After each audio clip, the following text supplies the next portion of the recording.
আমি ডিএমকে স্ট্যালিনকে ভোট দিই। আমার ভোট উদীয়মান সূর্যকেই।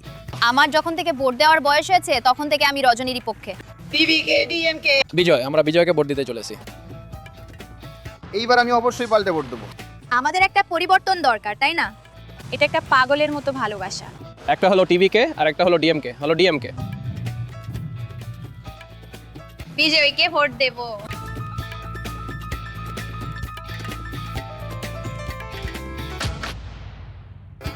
নমস্কার এবং কাউন্টডাউন তামিলনাড়ুতে আপনাদের স্বাগত। আমরা রাজ্যের বিভিন্ন জায়গায় ঘুরেছি এবং অনেক মানুষের সাথে কথা বলেছি, আর এটা একটা খুব জটিল নির্বাচন। প্রতিষ্ঠান বিরোধিতা কি আছে না নেই? কোনো নতুন প্রার্থীর কি আসল তারকা শক্তি আছে যা ভোট টানতে পারবে নাকি নেই? মহিলারা কি সুরক্ষার বিষয় নিয়ে অসন্তুষ্ট, নাকি তারা যে অনুদান পাচ্ছে তা নিয়ে খুশি? জাতি কি আছে? তামিলনাড়ুতে জাতির কোনো গুরুত্ব আছে কি নেই? নানা রকম জটিল সমস্যা আছে এবং আমরা সেগুলো গভীরভাবে দেখব এবং এই মেধাবী ব্যক্তিরা আপনাকে উত্তর দেবেন যে কে জিতছে। কিন্তু প্রথমে আসুন দেখে নেওয়া যাক তামিলনাড়ুতে প্রতিষ্ঠান বিরোধিতা আছে কিনা। সুতরাং আপনি যদি তামিলনাড়ুতে গত 40 বছরেরও বেশি সময়ের নির্বাচনগুলো দেখেন, সেখানে ব্যাপক প্রতিষ্ঠান বিরোধিতা দেখা গেছে। একবার জয়ললিতা ছিলেন, পরের নির্বাচনে তিনি ক্ষমতা থেকে ছিটকে যান। করুণানিধি এলেন, তারপর তাকেও ক্ষমতা থেকে ছিটকে দেওয়া হলো। তারপর জয়ললিতা আবার ফিরে এলেন। এটা চলতেই থাকলো, এলেন গেলেন, এলেন গেলেন, এলেন গেলেন। প্রচণ্ড প্রতিষ্ঠান বিরোধিতা। শেষ নির্বাচনের আগের নির্বাচনটা ছাড়া, যেখানে জয়ললিতা পরপর দুবার জিতে সেই রেকর্ড ভেঙেছিলেন, এখন স্ট্যালিন ক্ষমতায় আছেন। তিনিও কি একই কাজ করবেন? তিনি কি পরের নির্বাচনে জিতবেন নাকি প্রতিষ্ঠান বিরোধিতা কাজ করবে? আসলে আপনি যদি বিভিন্ন ধরনের প্রতিষ্ঠান বিরোধিতার দিকে তাকান, সরকারগুলোর জন্য সত্যি প্রতিষ্ঠান বিরোধিতা আছে। সরকারগুলোর তীব্র প্রতিষ্ঠান বিরোধিতা। আবার নির্বাচিত হয়ে ফিরে আসার 27% সম্ভাবনা থাকে। অন্য কথায়, বের করে দেওয়ার 73% সম্ভাবনা। বিধায়কদের ক্ষেত্রে, বর্তমান বিধায়কদের ক্ষেত্রে এটা একটা প্রান্তিক প্রতিষ্ঠান বিরোধিতা। 41% বিধায়ক বিধানসভায় ফিরে আসেন, তার মানে 59% ফিরে আসেন না। এটাও প্রতিষ্ঠান বিরোধিতা, কিন্তু সরকার ফেলে দেওয়ার মতো অতটা শক্তিশালী নয়। এখানের মূল প্রশ্নটা হলো যে প্রতিষ্ঠান বিরোধিতা শক্তিশালী ছিল যখন দুটো দল ছিল, ডিএমকে এবং এআইডিএমকে। এখন একটা বড় তৃতীয় শক্তি উঠে আসছে, বিজয়। তারকা, সুপারস্টার, তার বিশাল র্যালি এবং বিশাল আবেগ ও উদ্দীপনা আছে। কিন্তু প্রশ্নটা হলো, সেটা কি ভোটে রূপান্তরিত হবে? এবং এটা কি প্রতিষ্ঠান বিরোধী ভোটকে ভাগ করে দিবে, যেটা আগে পুরোটাই এআইডিএমকের কাছে যেত? তাহলে বিজয় কি এআইডিএমকের ভোটে ভাগ বসাবে? আমরা গ্রামে ও শহরে অনেক ভোটারকে জিজ্ঞেস করেছিলাম আজকের মেজাজটা কি, এবং পরিবর্তনের মেজাজের একটা ইঙ্গিত ছিল, কিন্তু তার কিছুটা বা অনেকটাই এআইডিএমকের দিকে যাচ্ছিল না, সেটা বিজয়ের দিকে যাচ্ছিল। সুতরাং এটাই হলো চাবিকাঠি। এমনকি যদি পরিবর্তনের মেজাজ এবং প্রতিষ্ঠান বিরোধিতা থাকেও, সেই প্রতিষ্ঠান বিরোধিতা মাঝখান থেকে ভাগ হয়ে যেতে পারে। এটি একটি মূল কারণ যা ডিএমকে সাহায্য করতে পারে। আমরা তিরুপ্পুরুর নামক একটি বেলভেদার নির্বাচনী এলাকায় গিয়েছিলাম। বেলভেদার মানে হলো যে তিরুপ্পুরুরে আসন জিতেছে সেই রাজ্য বিধানসভা নির্বাচনেও জিতেছে সামগ্রিক রাজ্য স্তরে। শেষ 11টা নির্বাচনের মধ্যে 9টায় একই বিজয়ী, সেই জন্য এটাকে বেলভেদার বলা হয়। শুনুন ওদের কি বলার ছিল। আমার বিজয়কে ভালো লাগে। এমজিআর তারপরেই জয়ললিতা। আমরা এমজিআর এর জন্যই ওদের ভোটটা দিই, ব্যাস ওই প্রতীকটার জন্য।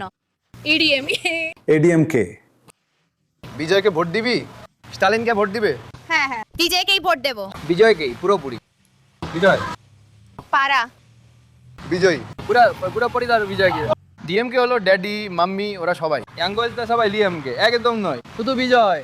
তামিলনাড়ু টিভিকে ডিএমকে আর এডিএমকে দুটোই না। ডিএমকে ইডিএমকে কোনোকে ভোট দিয়ে আমাদের নেই কোনো লাভ নেই। আমাদের শুধু কষ্টই আছে। আমরা অটো চালাই, আমাদের জন্য গ্যাসের দাম অনেক বেশি, বাস ফ্রি বাস করে দিয়েছে, আমরা কিছুই সামলাতে পারছি না। সেই জন্যই নতুন সরকার আসা উচিত বলে আমরা ভোট দিচ্ছি। নতুন সরকার নির্বাচনে এসে আমাদের সবাইকে একটু দেখতে হবে।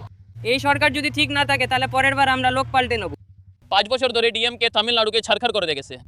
একজন মহিলাও শান্তিতে বাঁচতে পারছে না। অন্য যে কোনো সরকার এলে ক্ষতি নেই, আর না ডিএমকে বিজয়কান্ত, এই দুটোর মধ্যে যে আসুক ক্ষতি নেই। টাকা দিয়ে সরকার কিনেও নিতে পারে, কে কত টাকা দিচ্ছে সেই দিক থেকে তো নিয়ে নিচ্ছে। দেখুন কেমন হাঁপাচ্ছে। কিসের জন্য এসে উনি ইলেকশনটা করেছেন? নতুন এসে জনগণের ভালো করবো বলে ও এটা করছে। সুতরাং এটা পরিষ্কারভাবে কিছুটা প্রতিষ্ঠান বিরোধিতা, যা আসলে বেশিরভাগ নির্বাচনে স্বাভাবিক। কিন্তু চূড়ান্ত ফলাফলে এটা কিভাবে কাজ করবে বলে আপনার মনে হয়? খুব পরিষ্কারভাবে বিজয় এই সিডিকেপটি নির্বাচনে এক্স ফ্যাক্টর। তিনি কার ভোট কাটবেন সেটাই বড় প্রশ্ন, সেটা এডিএমকে জোট হোক বা ডিএমকে জোট, সেটাই বড় ব্যাপার। এবং আমরা মাটিতে যা দেখছি, এই বিশাল ভক্তদের ভিড়, সেটা সেই নির্দিষ্ট দিনে ভোটে রূপান্তরিত হতে সক্ষম কিনা সেটাই বড় প্রশ্ন হতে চলেছে, যা নির্ধারণ করবে এই নির্বাচন কোন দিকে যাবে। ঠিক দোরাব, আপনার সমস্ত গবেষণায় প্রতিষ্ঠান বিরোধিতা নির্বাচনে একটি স্বাভাবিক বিষয়। হয়তো এখানে এটা স্বাভাবিকের থেকে একটু বেশি, কিন্তু এটা সারা ভারত জুড়েই। আপনি জানেন, এই প্রথমবার কোনো দল লোকসভা 19, বিধানসভা 21, লোকসভা 24 হেরেছে এবং ইপিএস তার বেশ কিছু অবশিষ্টদের হারিয়েছে। তাই কেউ জানে না। আমি তো মাঠে ছিলাম না, যেমনটা আপনি জানেন, আমি পরে এসেছি, কিন্তু আমি ক্ষমতাসীন প্রতিষ্ঠান বিরোধিতার মাত্রাটা জানি না।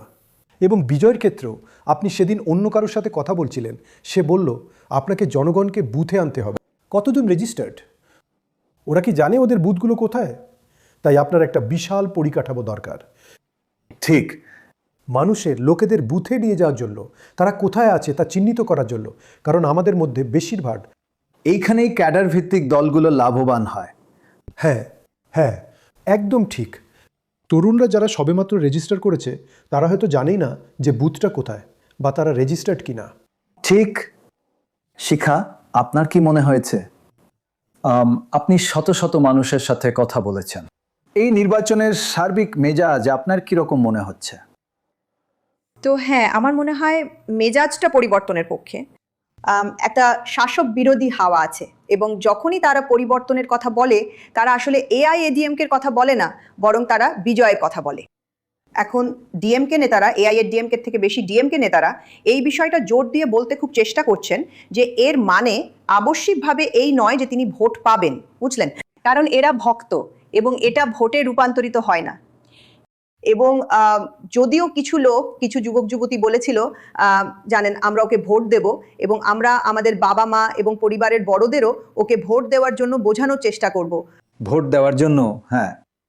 আমরাও একটা গ্রামের এক তরুণী এবং তার মায়ের সাথে দেখা করেছিলাম, যেখানে সেই তরুণীটি, সে একজন আইটি প্রফেশনাল, এবং সে বলে আমি বিজয়কে ভোট দেব, আমি পরিবর্তন চাই। আর মা সঙ্গে সঙ্গে উল্লেখ করলেন যে তুমি একজন আইটি প্রফেশনাল হয়েছো ডিএমকে দেওয়া স্কলারশিপের জন্য। ঠিক। তাই তিনি বললেন তিনি ডিএমকে কে ভোট দেবেন। আমার ওই কথাটা খুব ভালো লাগে, যেটা ওই লোকেরা বলেছিল মা বাবারা ডিএমকে কে ভোট দেয় কিন্তু আমরা বিজয়কে ভোট দিই। কিন্তু মূল বিষয় হলো এই শাসক বিরোধী হাওয়াটা কতটা ভাগ হয়ে যাবে। এটা বিরোধী ঐক্যের সূচক। যদি বিজয় অর্ধেক শাসক বিরোধী হাওয়া পায় এবং এআইএডিএমকে বাকি অর্ধেকটা পায়, তাহলে সেটা ডিএমকে কে প্রচুর সাহায্য করে। যদি একজনের ভাগ বাড়ে এবং অন্যজনের কমে, তাহলে সেটা ডিএমকের বিরুদ্ধে যায়। তাই এটা সত্যি সত্যি একটা আকর্ষণীয় নির্বাচন, যে বিজয় কিভাবে সেটাকে ভাগ করতে চলেছে। আপনি আপনার বিজয়কে 100% বিশ্বাস করতে পারেন।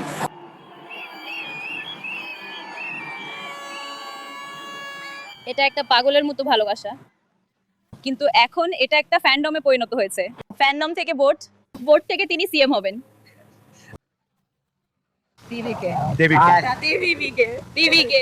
আগে জয়ললিতা এসেছিলেন, তিনি মানুষের জন্য ছিলেন। বিজয়কান্ত ছিলেন, তিনিও মানুষের জন্য এসেছিলেন। এখন ওনারা নেই বলেই বিজয় আন্না এসেছেন বলে আমরা মনে করি।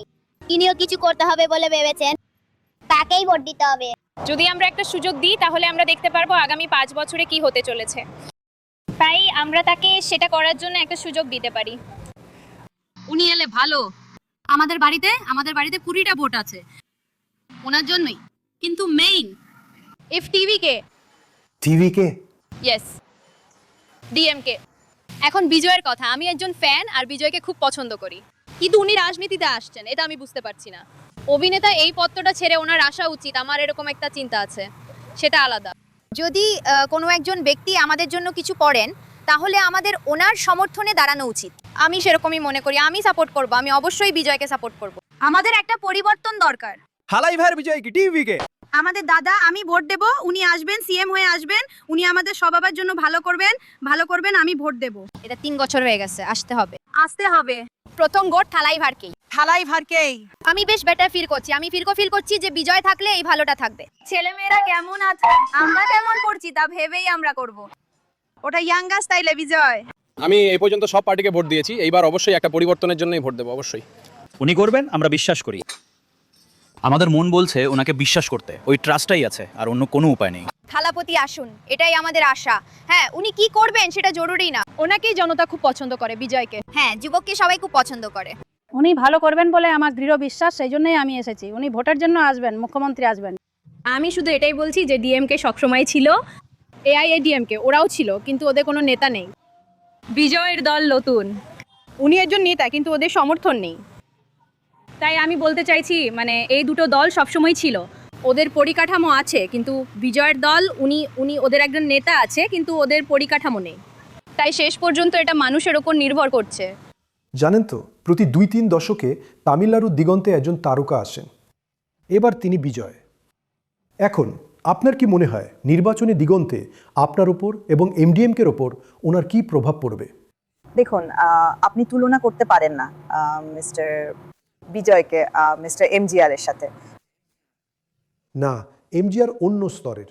হ্যাঁ, উনি একটা রাজনৈতিক পরিবার থেকে এসেছেন। মিস্টার বিজয়কান্ত, হ্যাঁ, এবং মিস্টার কামাল হাসান। বিশাল র্যালি, ওনার বিশাল র্যালি তারা দেখেছে। আমি জানি, কিন্তু উনি একজন বড় তারকা। আমি এই সত্যিটা অস্বীকার করতে পারি না যে বিজয় একজন বড় তারকা, এবং লোকেরা অবশ্যই ওনাকে দেখতে যেতে চাইবে। যদি বিটিএস ভারতে আসে, আমি নিশ্চিত যে ভিড়টা সত্যি, আপনি জানেন, অসামাল হয়ে যাবে। কিন্তু এর মানে কি এই যে এটা ভোটে রূপান্তরিত হবে? আমি নিশ্চিত নই, আমারটা মনে হয় না। আর যদি তা হয়, আপনার কি মনে হয় এতে আপনাদের বেশি ক্ষতি হবে না, এডিএমকের বেশি ক্ষতি হবে? দেখুন, আমার মনে হয় আমাদের নির্বাচনের জন্য অপেক্ষা করতে হবে এবং ভোট গণনা করতে হবে, আর একমাত্র তারপরে আমরা সেটা বলতে পারবো। কিন্তু আমি সত্যি দেখি না, আপনি জানেন, তাদের কর্মীদের মাঠে, কারণ আমি পুরো তামিলনাড়ু জুড়ে ভ্রমণ করছি, এবং আমি দেখি না, আপনি জানেন, টিভিকে সদস্যদের রাজ্যে কোথাও আপনি জানেন মাটিতে কাজ করতে, বা আপনি জানেন মানুষের সাথে দেখা করতে, বা সেই হিসাবে অন্য কিছু করতে। আমার সমস্ত ভাষণে কোনো বিজয় সম্পর্কে কোনো উল্লেখ নেই। ও, আপনি তাহলে করেন না? না, একবারও না। তাহলে ও হয়তো খুব ভালো ফল করবে এবং সেখানেই ব্যাপারটা শেষ হয়ে যাবে। না, সেটাই তো আসল কথা আর কি। তাহলে ডিএমকে শুধুই পুরোপুরি একেবারে ডিএমকে। ঠিক, বিজয় একজন রাজনৈতিক নবিশ, কিন্তু ওর অনেক সমর্থন আছে। ওর একটা ফ্যান ফলোয়িং আছে। আমরা চারিদিকে যাই এবং হ্যাঁ, ওর একটা ফ্যান ফলোয়িং আছে। প্রথমবারের ভোটাররা ওর দিকে ঝুঁকে আছে, এবং প্রথমবারের ভোটাররা হলো, মানে তারা একটা অংশ, আমি এটাকে একটা বড় অংশ বলবো না, তারা একটা অংশ। এবং এটা এমন যে তাদের সবাই যখন আমরা আমাদের বিশ্লেষণাত্মক কাজটা হাতে নিয়েছিলাম, তারা বলেছিল যে প্রথমবারের ভোটারদের মধ্যে প্রায় হয়তো 40-42% তারা তাকে ভোট দিতে পারে।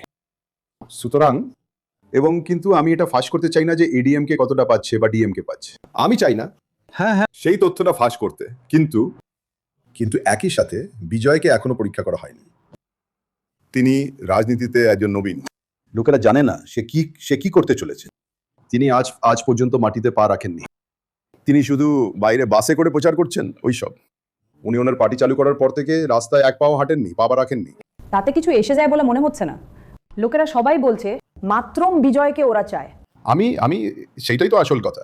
আমি জানি তামিলনাড়ু সিনেমার রাজনীতি দেখার জন্য একটা ফ্যান ফলোয়িং আছে। ঠিক, ওরা হাতে হাত মিলিয়ে চলে। একই সাথে বিজয় ডিএমকে পন্থী সমস্ত ভোট নিয়ে নেবে। ও আমাদের কোনো প্রতিযোগীই নয়, ওর দলটা একটা নতুন গজিয়ে ওঠা দল এবং ওর কোনো নির্দিষ্ট নীতি বা আদর্শ নেই, বা ও কখনো নিজের পরিকল্পনা জানায়নি যে কোনো পথে ও তামিলনাড়ুকে এগিয়ে নিয়ে যাবে। একটা ফ্যাক্টরের প্রতি একটা মুগ্ধতা থাকবে এবং একজন অভিনেতার প্রতি মানুষ আকৃষ্ট হবে, কিন্তু সেই মুগ্ধতা নির্বাচন লড়ার জন্য যথেষ্ট নয়।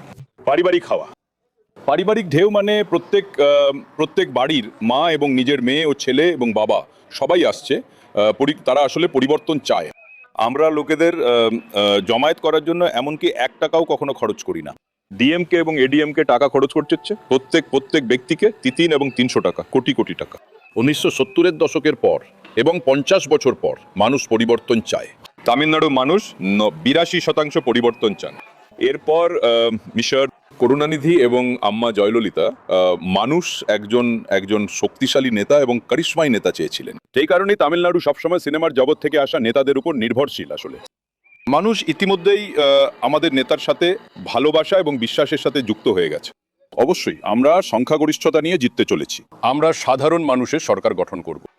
রাজতন্ত্র এবং রাজতন্ত্র, তামিলে আমরা রাজতন্ত্র বলি, শেষ হয়ে গেছে। এরপর থেকে তামিলনাড়ুতে কোনো রাজা এবং রাজনির্মাতা থাকবে না। আমরা তামিলনাড়ু এবং অন্ধ্রে অনেক তারকা দেখেছি, তাদের মধ্যে কেউ কেউ সফল হয়েছেন, অবশ্যই তাদের মধ্যে কেউ কেউ দারুণ মুখ্যমন্ত্রী হয়েছিলেন, কিন্তু অন্যরা অনেকেই ব্যর্থ হয়েছেন। যদিও তাদের কাছে নির্বাচনে দাঁড়ানো সমস্ত তারকা সুপারস্টারদের একটি দীর্ঘ তালিকা ছিল, তাদের মধ্যে অনেকেই ব্যর্থ হয়েছেন। উমা, কী কারণে কেউ কেউ সফল হন, অর্থাৎ তাদের জনপ্রিয়তা ভোটে রূপান্তরিত হয়, এবং কী কারণে কেউ কেউ ব্যর্থ হন? তো আমরা একজন এনটি রামারাওয়ের উদাহরণ দেখেছি, যিনি সফল হয়েছিলেন। অবশ্যই এনজি রামচন্দ্রন প্রথম উদাহরণ যখন আপনি কথা বলেন তামিলনাড়ু, এবং আপনার কাছে জয়ললিতা আছেন, যিনি এত বড় একজন ফিল্ম তারকা হওয়ার পরেও আবার সফল হয়েছিলেন। একটি হলো টিকে থাকার, এখানে নিজেকে টিকিয়ে রাখার ক্ষমতা, এবং এমন একটি কাঠামো থাকার ক্ষমতা যা আপনাকে সাহায্য করে। তারা দুজনেই বড় তারকা হওয়ার আগেও তাদের রাজনৈতিক দীক্ষা হয়েছিল, সে জয়ললিতা হোক বা এমজি রামচন্দ্রন। এনটি রামারাওয়ের ক্ষেত্রে তিনি সেই সাফল্য অর্জন করতে এবং সেই পরিবর্তন আনতে তেলুগু আত্মগৌরবম বা তেলুগু গর্বকে ব্যবহার করেছিলেন, এবং সেই সময় অন্ধ্রপ্রদেশের পরিস্থিতি বেশ অদ্ভুত ছিল, যে আত্মগৌরব হলো সেই প্ল্যাটফর্ম যা তিনি ব্যবহার করেছিলেন। এবার বিজয়ের ক্ষেত্রে যদিও আমরা বলছি যে সেখানে বুথ স্তরের ম্যানেজমেন্ট দুর্বল হতে পারে এবং যে শুধু তরুণরাই ভোট দিচ্ছে, কিন্তু তার পক্ষে যে বড় জিনিসটা যাচ্ছে তা হলো তারা উৎসাহী, তারা এবার বিপুল সংখ্যায় ভোট দিতে চলেছে। যদি যুব সমাজ ভোট দেওয়ার ব্যাপারে কখনো উৎসাহী নাও থেকে থাকে, এবার তারা বিপুল সংখ্যায় ভোট দিচ্ছে, এবং তিনি তাদের সবাইকে বেরিয়ে এসে ভোট দিতে বলছেন, এবং তারা তাদের বাবা মায়ের জন্য প্রভাবশালী হয়ে উঠছে এটা বলার জন্য যে আমি প্রভাবিত করতে যাচ্ছি আমার বাবা মাকে আমার জন্য ভোট দিতে। এখন অন্য দুঃখিত, হ্যাঁ, যারা সফল হয়েছেন, আর আমি সত্যি এনটি রামারাওর কথা বলছি। উনি একজন সুই জেনারিস, ওনার মতো একজন। বিনোদন জগতের প্রত্যেক ব্যক্তি আন্নাকে দিয়ে শুরু করে। আন্নার মেন্টর ছিলেন পেরিয়ার, উনি ওনার সাথে কাজ করেছেন। তারপর এলেন করুণানিধি, ওনার মেন্টর ছিলেন আন্না।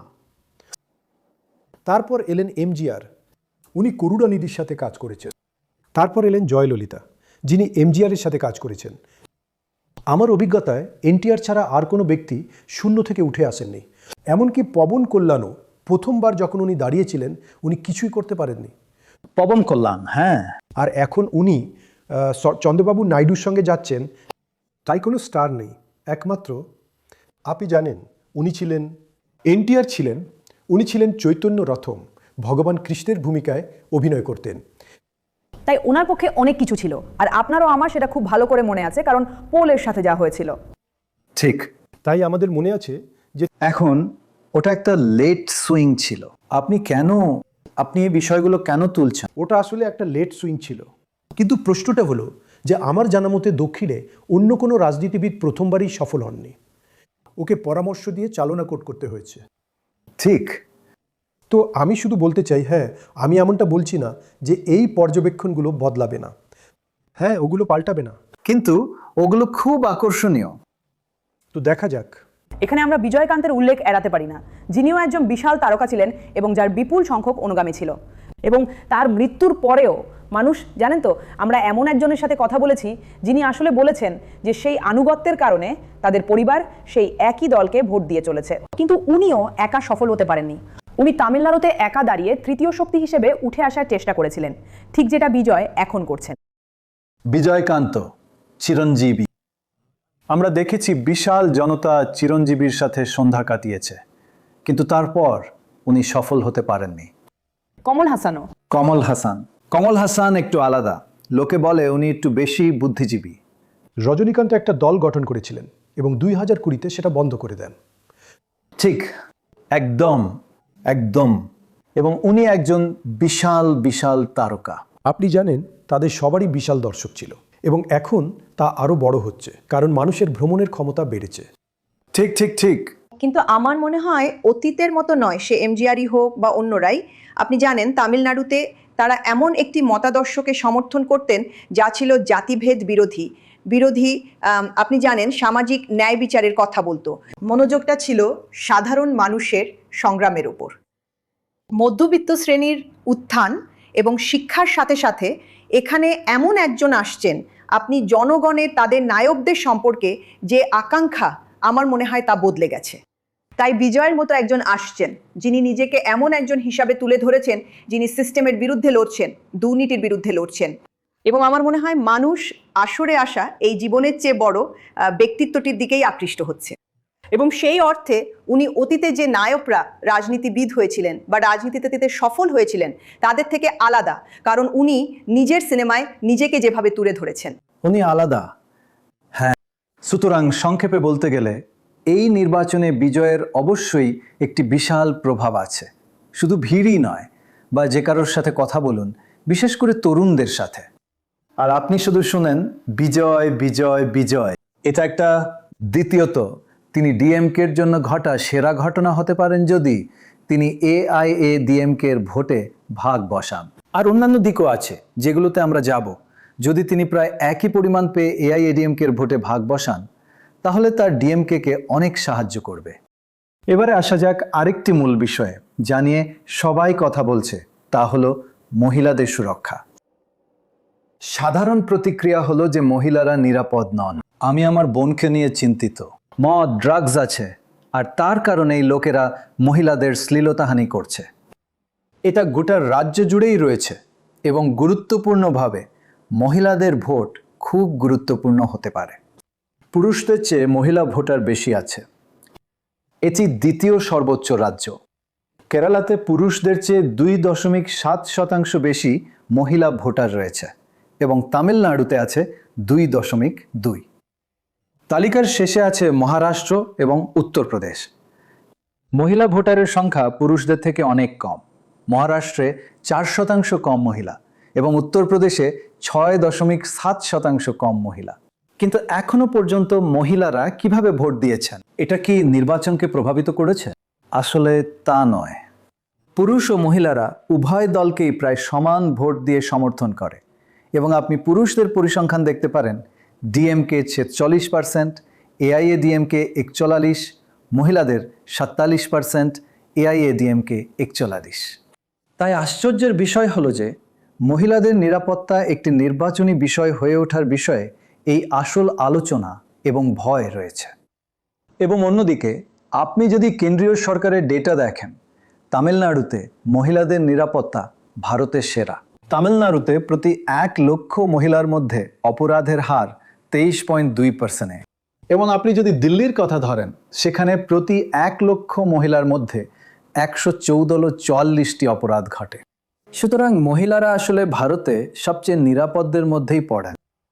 কিন্তু এটা একটা বড় বিষয় যা নিয়ে সবাই কথা বলছে। সুতরাং AIADMK এমন কিছু তুলে ধরতে সক্ষম হয়েছে যা আসলে তথ্যের উপর ভিত্তি করে নয়। এটা আসলে তাদের প্রচারের কেন্দ্রবিন্দু। তারা এটাকে লক্ষ্যবস্তু করছে। ডিএমকে সরকারের সময় মহিলাদের নিরাপত্তাকে একটি প্রধান বিষয় হিসাবে তুলে ধরে কথা বলছে এবং সেই কারণেই আবেদন জানাচ্ছে। হতে পারে আসল তথ্য ভিন্ন, কিন্তু তারা এই বয়ানটি তৈরি করতে সক্ষম হয়েছে। এবং যখন আপনি গ্রামে যাবেন, মহিলারা সত্যিই এই নিয়ে কথা বলেন। আমাদের অবশ্যই বুঝতে হবে যে তামিলনাড়ু এমন একটি রাজ্য যেখানে সর্বাধিক সংখ্যক মহিলা কাজের জন্য বাইরে যান, তা সে কারখানাতেই হোক বা জানেনই তো শিল্প এবং এই সব ক্ষেত্রে, এবং তাই তাদের গতিশীল হওয়ার কারণে নিরাপত্তা নিয়ে কথা বলাটা একটা বড় বিষয়। আসলে তাদের মধ্যে কেউ কেউ বাস পাওয়ার কথা বলে, বিনামূল্যে বাস পরিষেবার কথা। ওরা বলে যে এটা একটা ভালো জিনিস যা ওরা শুরু করতে চেয়েছিল, কিন্তু তার বদলে ওরা আমাদের সুরক্ষিত করে না কেন? যে বাসগুলো আমাদের জন্য বিনামূল্যে তার সংখ্যা খুবই সীমিত। ডিএমকেতে ধর্ষণ, খুন এসব ঘটেছে, ওরা কিছুই পাত্তা দেয়নি। ওই ছোট ছোট বাচ্চাদের ওরা নষ্ট করছে, ওরা ওটা নিয়ে কিছু বলেনি। সেই জন্য আমরা ওই ডিএমকে কে ঘৃণা করি। ডিএমকে নামের একটা দলের জন্যই এই জিনিসটা করছে, ওরা ঠিক নয়। কিন্তু এডাপ্টি আইলে এই সব কিছুটা নিয়ন্ত্রণে আসবে। বাচ্চাদের বাইরে ঘোরার জন্য একটু অসুবিধা হচ্ছে, ভয় করছে। ছোট বাচ্চারা তখন স্বাধীনভাবে খেলাধুলো করতো, এখন বাইরে ঘুরতেও অসুবিধা হয়। যৌন নিপীড়নের ভয়ে তো অনেক মেয়েরা কাজে আসতে ভয় পাচ্ছে। মহিলাদের জন্য এখন আপনি যদি দেখেন সর্বোচ্চ সুরক্ষাই নেই রাস্তায় যাওয়ার সময়। এখন রাস্তায় হাঁটতে গেলেও চেইন ছিনতাই করে নিয়ে যাওয়ার মতো একটা পরিস্থিতিতে আমরা বাইরে বেরোতেই ভয় পাওয়ার মতো একটা অবস্থার মধ্যে আছি। এখন দেশের যে অবস্থা তা তো সবাই জানে। মহিলাদের জন্য উপযুক্ত সুরক্ষা নেই, সঠিক শিক্ষা নেই, সঠিক খাবার নেই। আমি বলতে চাইছি যে কিছুই নেই, কম আছে এমনটা নয়, একেবারেই নেই। বাচ্চাদের একা ছাড়তে খুব ভয় লাগে। মাদকদ্রব্য খুব বেড়ে গেছে, অভ্যাস, রীতি। সেই জন্যই আমি বলছি আমি বাচ্চাদের জন্য প্রধানত সুরক্ষাই প্রত্যাশা করি। যে কোনো বাড়িতেই যেখানে মহিলা, বাচ্চা, কোলের বাচ্চা আছে, আমার মনে হয় তারা সবাই বদলে যাচ্ছে, কারণ সেই পরিমাণে সুরক্ষা নেই। আমি ওটাকেই প্রধান হিসেবে দেখছি। 2.5 বছরের শিশু থেকে 60 বছরের ঠাকুমা পর্যন্ত সবারই সমস্যা আছে। শিশুদের জন্য সুরক্ষা, মেয়ে শিশুদের জন্য সুরক্ষা।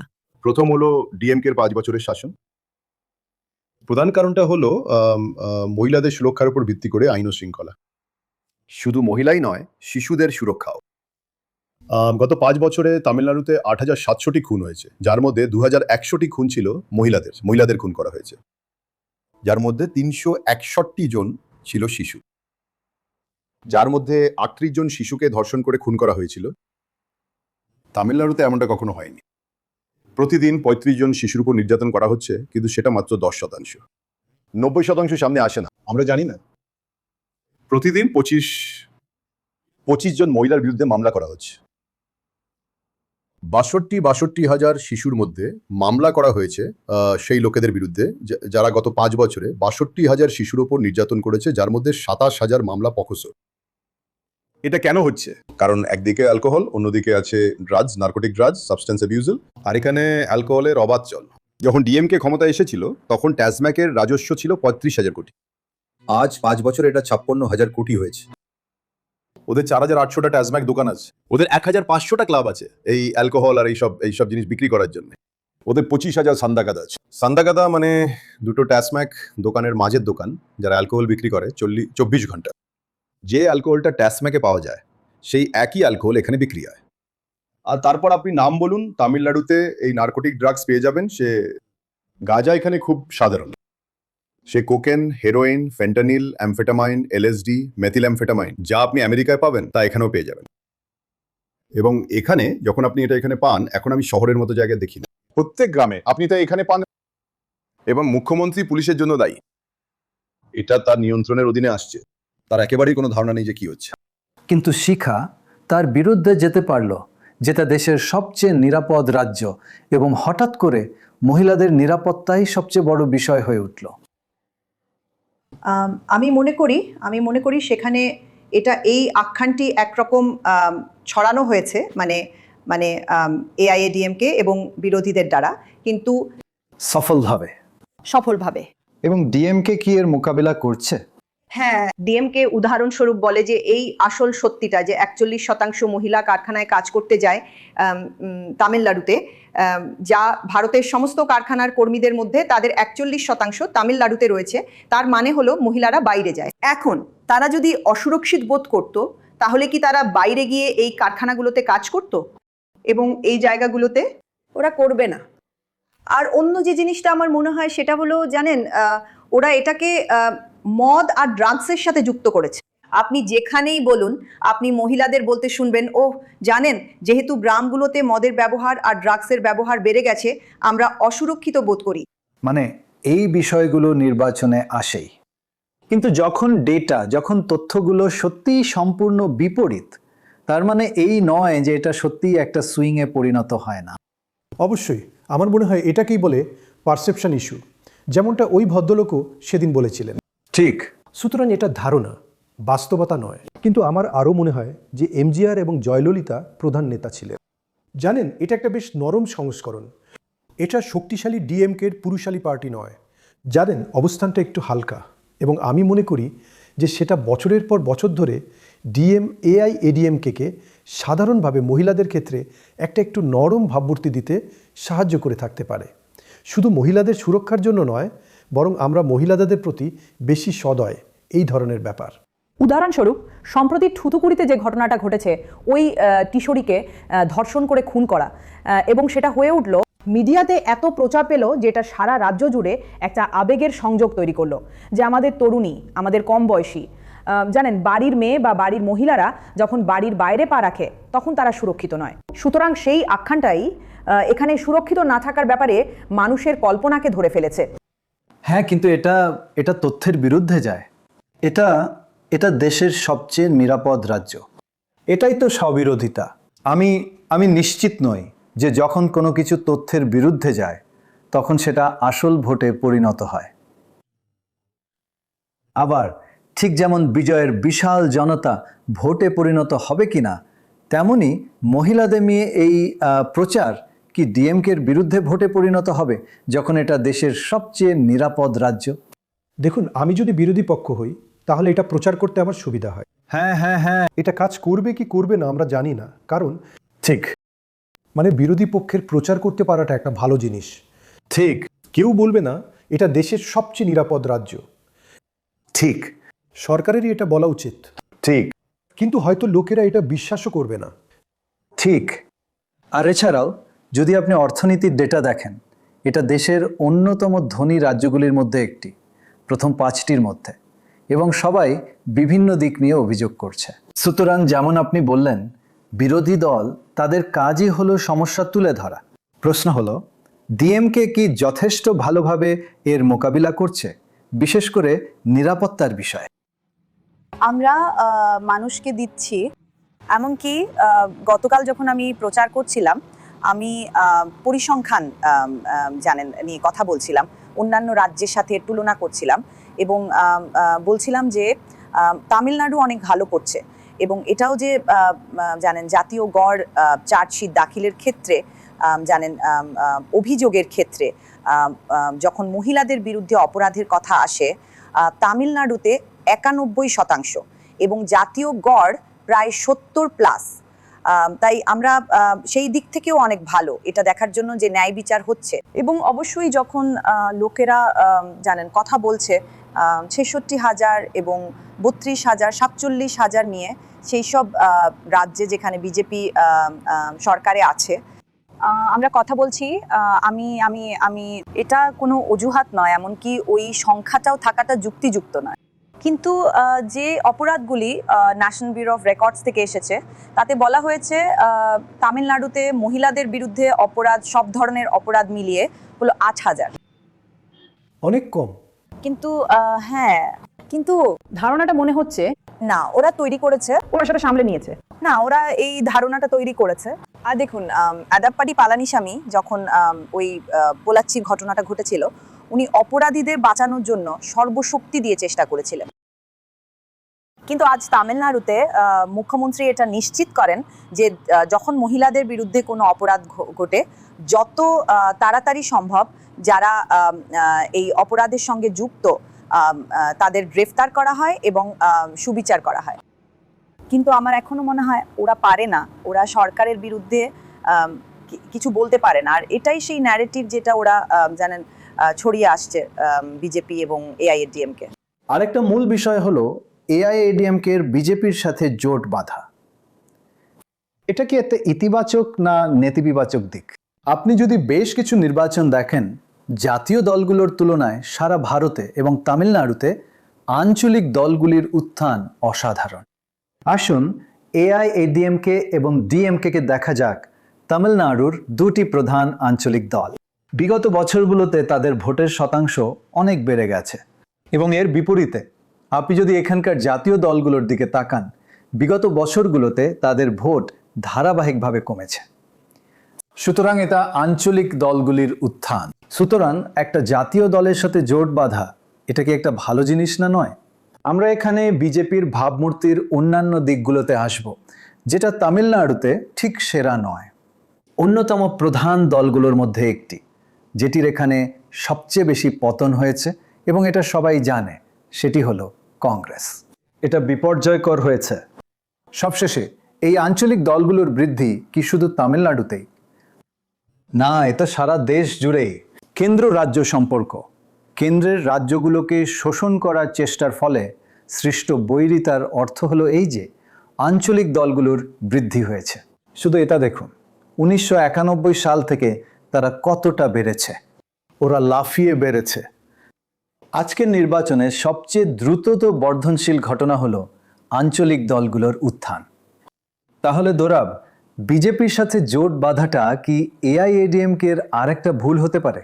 কারণ আপনি জানেন, হিন্দি এখন এই ডিলিমিটেশন বিল। জোট বাঁধা মানে জয়ললিতা তো এর সম্পূর্ণ বিরুদ্ধে ছিলেন, সবাই এর বিরুদ্ধে, আর এখন ইপিএস গিয়ে সত্যি সত্যি জোট বেঁধে ফেলেছে। এটা কি তাদের ভাবমূর্তিকে প্রভাবিত করবে? আমার তো তাই মনে হয়, শুধুমাত্র কারণ আপনি জানেন বিজেপিকে একটা হিন্দিপন্থী দল হিসেবে দেখা হয়, আর তারা এটা জোর করে গলায় ঢুকিয়ে দিচ্ছে। অন্যান্য রাজ্যের আমাদের মধ্যে বেশিরভাগই এটা কিছুটা গিলে নিই আর পরে উগরে দিই, কিন্তু তামিলরা 1950-এর দশক থেকেই এই ব্যাপারটা নিয়ে লেগে আছে। ঠিক, আমরা হিন্দি চাই না। ঠিক।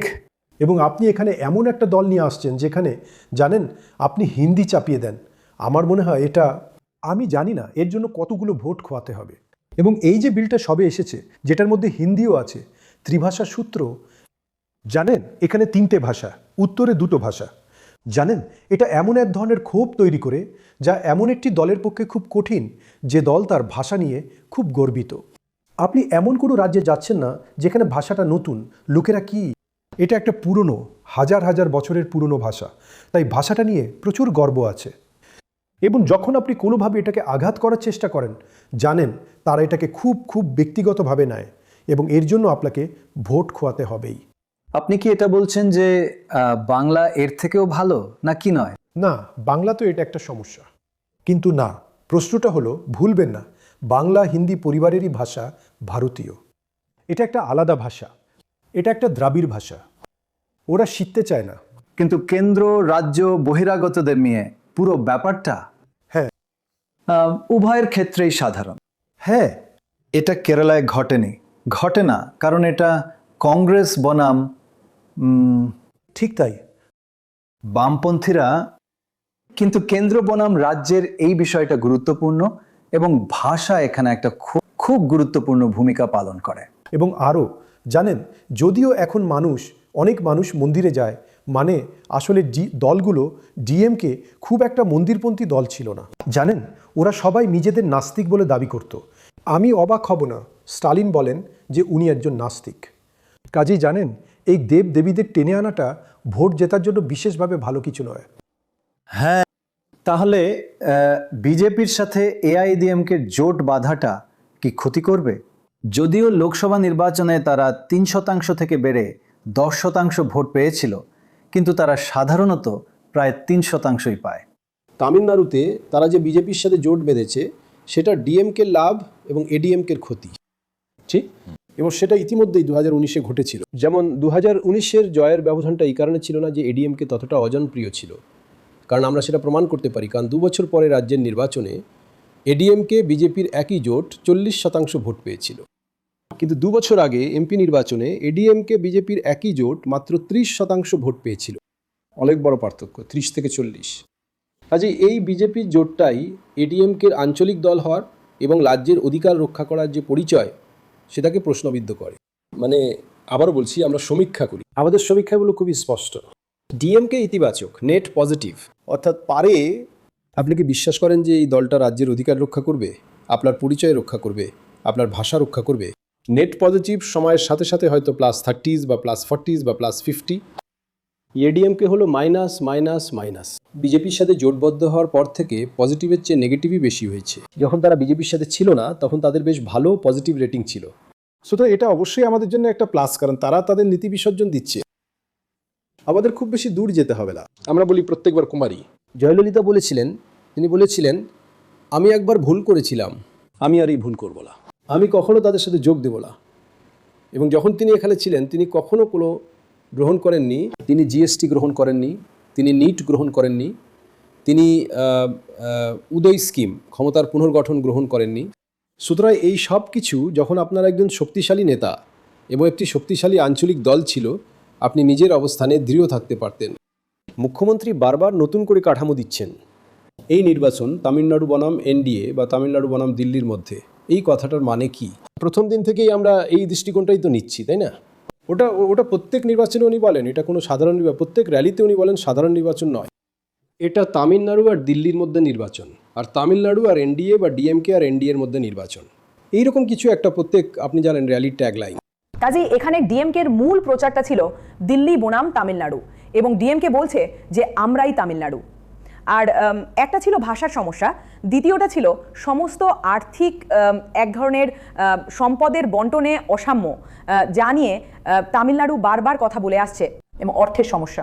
আর তৃতীয়টা এমন একটা জিনিস যেটা এসেছে প্রায় একটা আপনি জানেন একটা উপহার হিসেবে স্ট্যালিন এবং ডিএমকের কাছে, সেটা হলো এই ডিলিমিটেশন সমস্যা, যেখানে উনি নিজেকে সেই ব্যক্তি হিসেবে তুলে ধরছেন যিনি শুধু তামিলনাড়ুর নয় বরং সমগ্র দক্ষিণের এই সমস্ত দক্ষিণের রাজ্যগুলো যারা ডিলিমিটেশনের মাধ্যমে যা ঘটছে তা নিয়ে উদ্বিগ্ন এবং চিন্তিত, তাদের উদ্বেগগুলো প্রকাশ করতে সক্ষম। আর সেই কারণেই আমার মনে হয় প্রচারের শেষ দিনগুলোতে ওরা এই ডিলিমিটেশন সমস্যার ওপর এত বেশি জোর দিচ্ছে, এই বলে যে আমরা এটা করতে সক্ষম।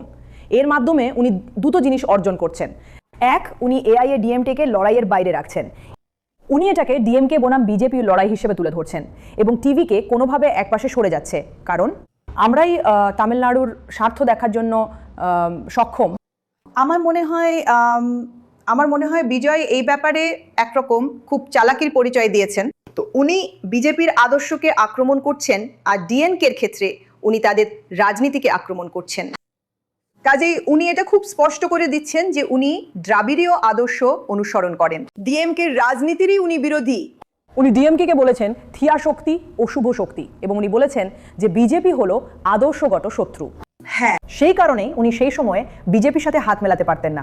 এই নির্বাচনটা হয়তো একেবারে অন্যরকম দেখাতো যদি টিভিকে, যেটা বিজয়ের পার্টি, এআইএ ডিএমকের সাথে একসাথে আসতো, যে ক্ষেত্রে অবশ্যই নেতৃত্বের সমস্যাটা বড় হয়ে দাঁড়াতো। যদি তারা কংগ্রেসের সাথে একসাথে আসতো সেটা হয়তো অনেক ভালো কাজ করতো, ওনার হয়তো কিছুটা ভালো, যদিও কংগ্রেস অবশ্যই একটা মৃতপ্রায় শক্তি, এমন একটা পার্টি যেখানে শুধু নেতারাই আছেন আর কোনো ক্ষমতা নেই, একদম একটা মৃতপ্রায় শক্তি। হ্যাঁ, আর সেই কারণেই কংগ্রেস একটা সময়ে খুব আগ্রহী ছিল বিজয়ের সাথে একটা জোট করতে এবং ডিএমকে ছেড়ে দিতে। ব্যাপারটা ঠিকঠাক হলো না, কিন্তু সব রকম চেষ্টা চলছিল, নেতারা বিজয়ের সাথে দেখা করছিলেন। এটা সম্ভবত তাদের জন্য আরো ভালো কাজ করতো যদি তারা তা করতো। একদম। জানেন, কংগ্রেসের অবস্থা বাংলার মতো একই। তারা লোকসভায় বেশি আসনে লড়ত, কম আসনে হ্যাঁ, 2/3, 1/3 আর 1/3, 2/3। ধীরে ধীরে যা হলো, সবাই দিল্লির দিকে তাকাতে শুরু করলো। কংগ্রেসের লোকেরা দিল্লির দিকে তাকাতে শুরু করলো এই জায়গাটাকে নেতৃত্বহীন করে দিয়ে। ঠিক। আর এখন তারা এর ফল ভুগছে। তারা অস্তিত্বহীন, প্রায় একটা অস্তিত্বহীন দল। আরেকটা বড় বিষয় হলো এই নির্বাচনে এবং তামিলনাড়ুর নির্বাচনে জাত কতটা গুরুত্বপূর্ণ। তামিলনাড়ু আসলে জাতের দিক থেকে একটা খুব ভিন্নধর্মী রাজ্য, কিন্তু সবাই মোটামুটি সম্প্রীতির সঙ্গেই থাকে। কিন্তু এখানে অবশ্যই উচ্চবর্ণ বিরোধী, ফরওয়ার্ড কাস্ট, ব্রাহ্মণ বিরোধী আন্দোলন হয়েছে, কিন্তু মোটের ওপর ধর্ম আর জাত কিছুটা সমঝোতামূলক ভূমিকা পালন করে। আসুন তামিলনাড়ুর বিভিন্ন জাতের দিকে একবার নজর দেওয়া যাক। আর নির্বাচনে কি তারা গুরুত্বপূর্ণ? আপনি যদি তামিলনাড়ুর প্রধান বর্ণগুলো দেখেন, ভানিয়ারদের, সেখানে একটা উত্তর পশ্চিম এবং একটা উত্তর পূর্ব আছে। তারা একটু আলাদা। উভয় ক্ষেত্রেই ভানিয়াররা জনসংখ্যার প্রায় 36-37%। কিন্তু উত্তর পূর্বে তফসিলি জাতিরা প্রায় 30%, 29%। পশ্চিমে 36% নিয়ে গাউন্ডারদের আধিপত্য রয়েছে। দক্ষিণ পূর্বে এবং দক্ষিণ পশ্চিমে থেবররা এবং দক্ষিণ পশ্চিমে নাডাররাও প্রায় 22%। কিন্তু ভোটিং প্যাটার্ন পরিবর্তনের ক্ষেত্রে কি এর প্রতিফলন দেখা যায়? একবার এটা দেখুন। আপনি যদি ম্যাক্রো পরিসংখ্যান দেখেন, তামিলনাড়ুতে দলিত এবং মুসলিমদের মধ্যে ডিএমকের যথেষ্ট রয়েছে। এডিএমকের অগ্রবর্তী ও অনগ্রসর জাতির মধ্যে সামান্য লিড রয়েছে। ওই দেখুন, অগ্রবর্তী জাতি এআইএডিএমকে 45% সমর্থন। এটা 90/10 বা 70/30 নয়, এটা 45%। আর অনগ্রসর জাতি ওবিসি এআইএডিএমকের 48%। দলিত তফসিলি জাতিদের মধ্যে ডিএমকের সমর্থন 58% এবং মুসলিমদের মধ্যে 77%। তাই বিভিন্ন জাতির মধ্যে ভোটদানের ধরনে সামান্য পার্থক্য আছে। তাই নির্বাচনের উপর জাতপাতের একটি অন্তর্নিহিত প্রভাব আছে এবং একে অবমূল্যায়ন করা উচিত নয়। আপনি যদি তামিলনাড়ুর দিকে তাকান, প্রশাসনিক অঞ্চলের পরিবর্তে নির্বাচনী অঞ্চলগুলির অনেকটাই জাতপাত এবং শহর গ্রামের উপর ভিত্তি করে তৈরি। আসলে চেন্নাই শহরে এবং এটি সম্পূর্ণভাবে ডিএমকের দখলে যায়। কিন্তু উত্তর পশ্চিমের দিকে তাকান, যেটি ভানিয়ার পশ্চিম এলাকা, সেখানে এআইএডিএমকে শক্তিশালী এবং ভানিয়াররা হলো 47%। উত্তর পূর্বে, যেটিও একটি ভানিয়ার এলাকা, যেখানে ভানিয়াররা 47%, তা সত্ত্বেও ডিএমকে 32টি আসনের মধ্যে 26টি জিতে ওই এলাকা সাফ করে দেয়, কারণ ওই এলাকায় তফসিলি জাতি হলো 28%। আপনি যদি দক্ষিণ পূর্বের দিকে তাকান, যেটি 62% গ্রামীণ, ডিএমকে সেখানে খুব ভালো ফল করে, 165 কমে। এবং দক্ষিণ পশ্চিমে, যেখানে মূলত শহুরে, এআইএডিএমকে ভালো ফল করে। এবং আসলে কেরালা সীমান্তের ধারের পুরো বলয় জুড়ে এটি একটি শহুরে এলাকা এবং এআইএডিএমকে খুব ভালো ফল করে, বিশেষ করে পশ্চিমে। এআইএডিএমকে ভালো ফল করে কারণ এটি গাউন্ডার এবং শহুরে উভয়ই। ওই সংমিশ্রণ তাদের একটি বিশাল ব্যবধান দেয়। শহুরে এলাকাগুলির উপর শেষবারের মতো দ্রুত এক ঝলক আপনি সেখানে পশ্চিম বরাবর দেখতে পারেন। যেখানে এআইএডিএমকে ভালো ফল করে, সেই এলাকাগুলি প্রায় হুবহু তামিলনাড়ুর শহুরে এলাকাগুলির মতোই। সুতরাং যদিও তামিলনাড়ু জুড়ে এই সমস্ত বিভিন্ন জাতি রয়েছে, একটা জিনিস সাধারণ, এই অঞ্চলগুলির প্রত্যেকটিতে ডিএমকের জন্য একটি ইতিবাচক ঝোঁক রয়েছে। এর মধ্যে তারতম্য আছে, কিন্তু সবই ইতিবাচক। আর এআইএডিএমকের জন্য ঠিক এর উল্টোটা। এই অঞ্চলগুলির প্রত্যেকটিতে একটি নেতিবাচক ঝোঁক রয়েছে। যদিও এই ঝোঁকের মাত্রা বদলায়, কিন্তু প্রতিটি অঞ্চলে এটি নেতিবাচক এবং ডিএমকে ইতিবাচক। তামিলনাড়ুতে বা হয়তো সারা দেশে জাতি একটি দৈনন্দিন ব্যাপার। এটা শুধু রাজনীতিতেই নয়, এটা কর্মক্ষেত্রেও আছে। এটা আছে, একটা রেস্তোরাঁ গেলে সেখানে জাতি আছে। যদি আপনি একটি পেট্রোল পাম্পে যান, সেখানে আছে। তাই প্রতিদিন সকাল থেকে রাত পর্যন্ত সবই জাতি। আর নির্বাচন সম্পূর্ণ জাতি ভিত্তিক। এমনকি বিজয়ের দলেও, যেখানে ভান্নিয়াররা প্রভাবশালী, তিনি একজন ভান্নিয়ারকে আসন দিয়েছেন। যেখানে মুদালিয়াররা প্রভাবশালী, তিনি একজন মুদালিয়ারকে আসন দিয়েছেন। যেখানে দেবররা প্রভাবশালী, তিনি একজন দেবরকে আসন দিয়েছেন। তিনি জনসমক্ষে সবকিছু নিয়ে কথা বলতে পারেন, কিন্তু বাস্তবে আসল ব্যাপার এটাই। ডিএমকে সেখানকার প্রভাবশালী জাতকে আসন দিয়েছে। এই নির্বাচনে আমার লক্ষ্য ডিএমকে কে ক্ষমতাচ্যুত করতে হবে। হ্যাঁ, শাসন করার অযোগ্য। ডিএমকের ভোটগুলো ছিল অনগ্রসর সম্প্রদায় এবং নিপীড়িত সম্প্রদায়, সবাই, উভয়। আমি বলবো না যে জানেন কোনো সম্প্রদায় বা সমাজের কোনো অংশ পুরোপুরি বিজয়ের দিকে যাচ্ছে, বিজয়কে ভোট দিচ্ছে, কারণ আমি মনে করি মানুষ বোঝে যে জানেন তিনি কোনো আদর্শগত প্রেক্ষাপট বা মানুষের জন্য দাঁড়ানোর মতো মূল আদর্শ নিয়ে আসেননি, বা অন্তত আমরা এখনো পর্যন্ত বের করতে পারিনি যে সেটা কি। সুতরাং উমা, জাত একটা ব্যাপার, কিন্তু এটা নির্বাচনী প্রচারে একটা বড় বিষয় হয়ে ওঠে না, যেমনটা আপনি অন্য অনেক রাজ্যে দেখতে পান। আপনি যা উল্লেখ করেছেন উত্তর পশ্চিমে ভানিয়ারদের শক্তিশালী হওয়া নিয়ে পিএমকে যে এআইএডিএমকের সঙ্গে আসছে, তারা যে এটাকে একটা বড় সুবিধা হিসেবে দেখছে, তার কারণ হলো ওই শক্তিগুলো যোগদান। আমরা এও উল্লেখ করেছি যে তফসিলি জাতির মধ্যে ডিএমকের একটা ভোট ভিত্তি আছে। ভানিয়ার এবং তফসিলি জাতির মধ্যে রাজ্যে একটা চিরাচরিত প্রতিদ্বন্দ্বিতা রয়েছে এবং কিন্তু এক্স ফ্যাক্টরটা এখানে আবার চলে আসে, কারণ যদি তফসিলি জাতির যুবক বা ভানিয়ার যুবকরা যারা ভোট দিচ্ছে তারা জাত নিরপেক্ষ, তারা বিজয়ের দিকে তাকাচ্ছে। সম্ভবত এটাই একমাত্র রাজ্য যেখানে আপনি এমন একজন বিজয়কে পাবেন যিনি তার স্ক্রিন নাম হিসেবে সবসময় বিজয় ব্যবহার করতেন, এখন নিজেকে জোসেফ বিজয় বলছেন এবং সেটা কোনো ব্যাপারই হবে না। সুতরাং সেই অর্থে ধর্ম, আমি বলছি জোসেফ বিজয়ের ধর্ম তামিলনাড়ুর মানুষের কাছে কোনো ব্যাপার না, যেই তার ভক্ত হোক বা যেই হয়তো তাকে ভোট দিচ্ছে, সেটা একটা ব্যাপার। দ্বিতীয় অংশটা হলো দক্ষিণের দেভোট। দেশের দক্ষিণ অংশ এআইএডিএমকে একটি গাউন্ডার পার্টি হিসেবে দেখা হচ্ছিল, যেখানে ইপিএস একজন টিটিভি শশীকলাকে পার্টি থেকে এবং ওপিএসকে পার্টি থেকে সাইডলাইন করে দিয়েছিলেন এবং তিনি বুঝতে পেরেছিলেন যে তিনি এটা তার দুর্বলতা হয়ে উঠেছিল, যদিও তিনি গাউন্ডার জাতিগত ভিত্তিকে দিয়ে এটিকে শক্তিশালী করেছিলেন এবং যেটিকে কঙ্গু বেল্ট অর্থাৎ পশ্চিম বেল্ট বলা হয়, যেখানে তিনি ভালো ফল করেছেন এবং আসলে ওটাই একমাত্র অঞ্চল যেটা আগের নির্বাচনে তার রাজনৈতিক ভাগ্যকে বাঁচিয়েছিল। ঠিক। তাই তিনি এখন ভারসাম্য বজায় রাখার জন্য একজন টিটিভি দিনাকরণকে ফিরিয়ে এনেছেন। আর তারপর আমাদের কাছে ওপিএস এরই অবাক করা ব্যাপারটা আছে, যিনি একাধিকবার প্রাক্তন মুখ্যমন্ত্রী ছিলেন, তিনি ডিএমকের দিকে চলে যান। সুতরাং দক্ষিণে তারা যে দেভোর ভারসাম্য তৈরি করার চেষ্টা করছে, কারণ ওপিএস এর নিজস্ব ব্যক্তিগত পরিচিতি আছে, তিনি সেখানে তার পরিচিতির কারণে তার ছেলেকে সংসদীয় নির্বাচনে জেতাতে পেরেছিলেন এবং সেই কারণে একদিকে ওপিএস, অন্যদিকে টিটিভি দিনাকরণ। এটা সত্যিই খুব জটিল, কিন্তু আপনি এটা খুব স্পষ্টভাবে বলেছেন। আপনাকে অনেক ধন্যবাদ। চলুন এবার হেভিওয়েটদের দিকে এগোনো যাক। এখন আমরা জানি বাংলায় প্রত্যেক বাঙালি একজন হেভিওয়েট।